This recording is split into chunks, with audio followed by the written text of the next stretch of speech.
Bapak Ibu Saudara-saudari yang terkasih dalam nama Tuhan Yesus Kristus, kembali lagi dalam program Rema, renungan singkat firman Tuhan di channel YouTube GPSI Pancaran Kasih Allah. Sebelum kita merenungkan firman Tuhan, mari kita menyembah Tuhan dengan lagu Sungguh Besar Setiamu.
Kata yang bisa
sampai akhir hidupku.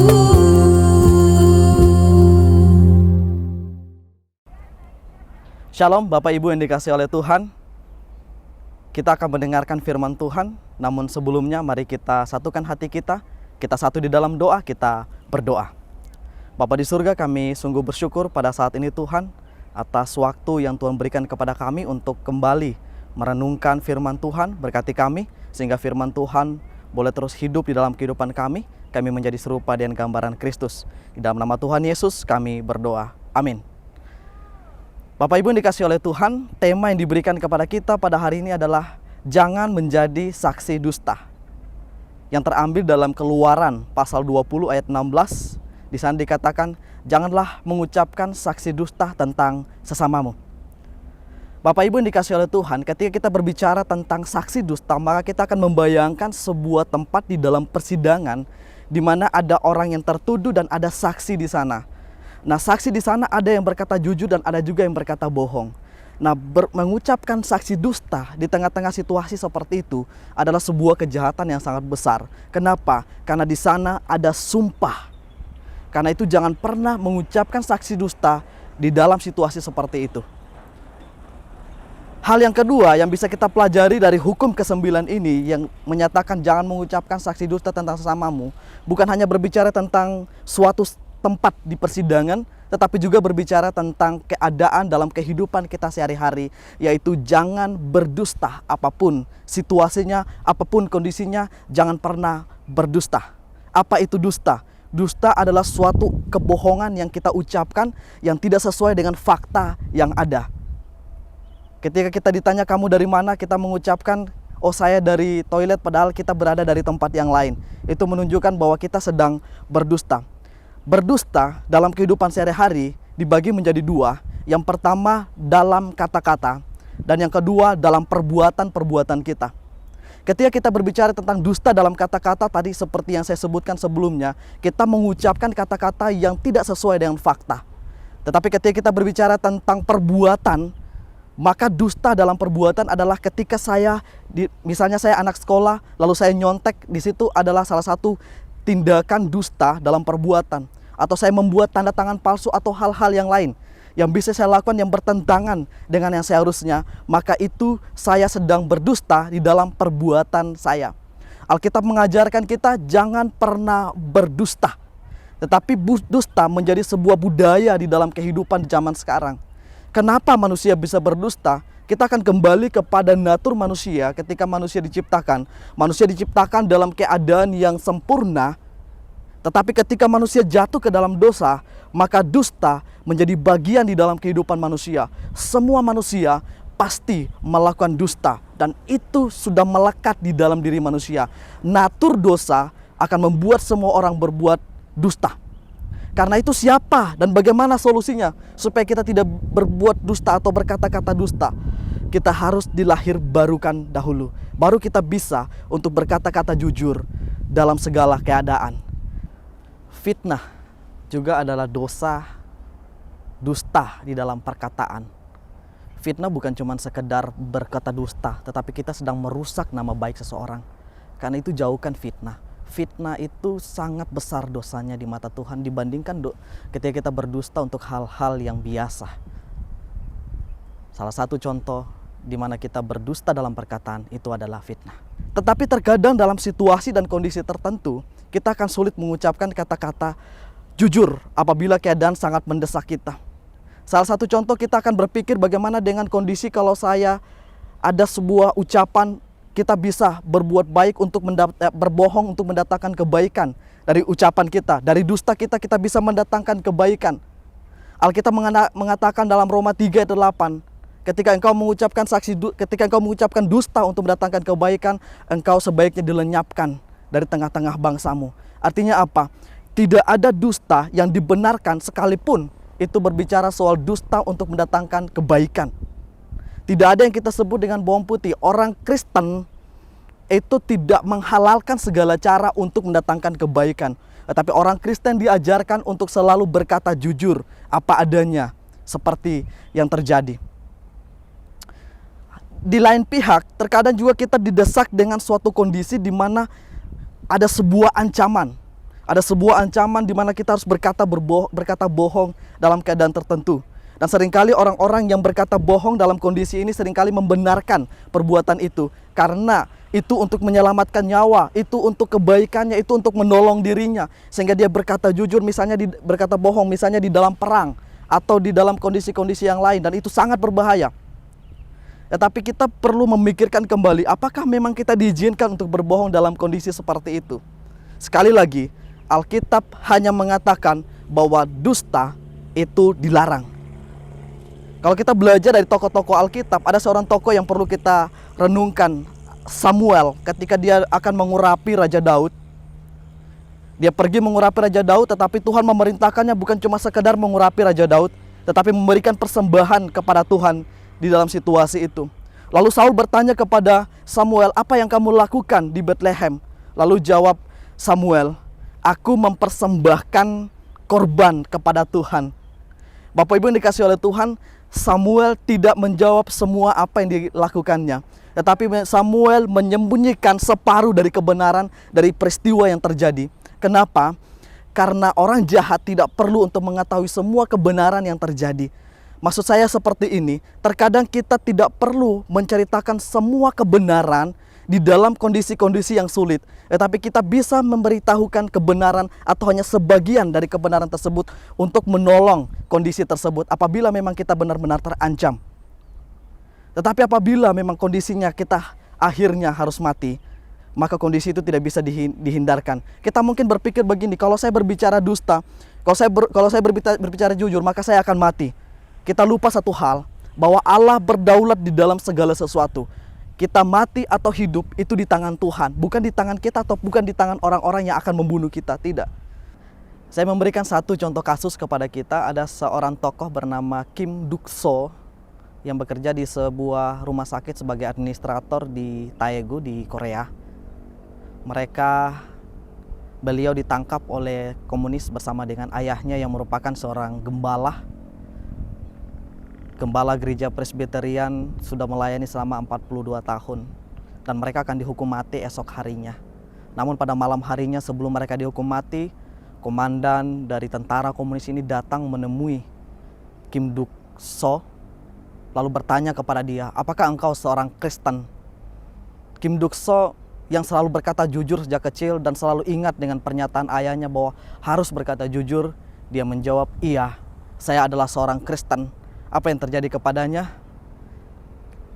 Sang komandan mendekati dia dan berkata, saya juga seorang Kristen. Malam ini kamu harus melarikan diri. Dan akhirnya Kim Duk-so berhasil melarikan diri, menyelamatkan nyawanya. Bukan karena dia berbohong, tapi karena dia jujur. Artinya yang ingin saya sampaikan kepada kita adalah, terkadang situasi yang kita pikirkan terlalu buruk belum tentu seburuk itu. Dan terkadang kita berpikir bahwa setelah kita melakukan kejujuran kita bisa mati, belum tentu seperti itu. Karena hidup dan mati manusia itu ada di dalam tangan Tuhan. Setiap perbuatan dosa itu pasti punya akibat. Yang namanya dosa pasti ada dampaknya dalam kehidupan kita. Kita mungkin percaya bahwa Yesus sudah menebus kita di kayu salib. Semua dosa kita sudah ditanggung oleh Yesus, kita pasti masuk surga. Tetapi ada akibat-akibat yang tidak bisa kita hindari dalam kehidupan kita sehari-hari. Misalnya ketika kita berdusta ini, maka hal yang pertama, dampak yang pertama adalah rasa malu. Ya, kita akan mengalami rasa malu ketika kita ketahuan bahwa kita berbuat dosa. Yang kedua yang bisa kita alami adalah orang tidak percaya lagi kepada kita. Karena kita sering berdusta dan orang melihat, wah ternyata dia sering berdusta, sehingga sulit untuk mempercayai apapun yang dikatakan oleh orang tersebut. Yang ketiga adalah dosa kita pun akan semakin bertambah. Karena itu jauhilah dusta supaya kita tidak mendapatkan akibat-akibat yang seperti itu. Yakobus mengatakan lidah itu seperti api. Ketika kecil itu sangat bermanfaat. Tapi dia bisa memberikan dampak yang sangat besar, bisa membakar hutan. Api kecil bisa membakar hutan, begitu juga dengan lidah. Walaupun itu kecil, itu bisa berdampak sangat besar dan itu bisa sangat-sangat fatal akibatnya dalam kehidupan kita. Karena itu jagalah setiap perkataan kita. Semakin banyak kita berbicara, maka kemungkinan kita melanggar, kemungkinan kita melakukan dosa di dalam perkataan kita itu juga semakin besar. kontrol diri kita, kontrol perkataan kita, perlengkapi perkataan-perkataan kita dengan yang membangun, bukan untuk menjatuhkan orang lain, bukan untuk memfitnah orang lain, bukan untuk berbohong, tetapi terus hidup berkata-kata sesuai dengan kebenaran firman Tuhan. Hiduplah dalam kejujuran. Jangan mengucapkan saksi dusta tentang sesamamu. Tuhan memberkati kita. Amin. Mari kita satu di dalam doa, kita berdoa. Bapa di surga, kami sungguh bersyukur buat kebenaran firman Tuhan hari ini. Kami belajar untuk tidak mengucapkan dusta, baik dalam perkataan kami, dalam perbuatan kami, bahkan dalam kondisi apapun kami bisa berkata jujur karena kami percaya bahwa Tuhan berdaulat atas segala sesuatu. Kehidupan kami ada di tangan Tuhan dan kami percaya hidup dan mati kami ada di tangan Tuhan. Karena itu kami serahkan seluruh kehidupan kami. Jadikanlah kami pribadi-pribadi yang selalu berkata jujur, sehingga di dalam segala sesuatu kami bisa dipercaya kami adalah pribadi yang menyenangkan hati Tuhan sendiri. Terima kasih Bapa, di dalam nama Tuhan Yesus kami berdoa. Amin.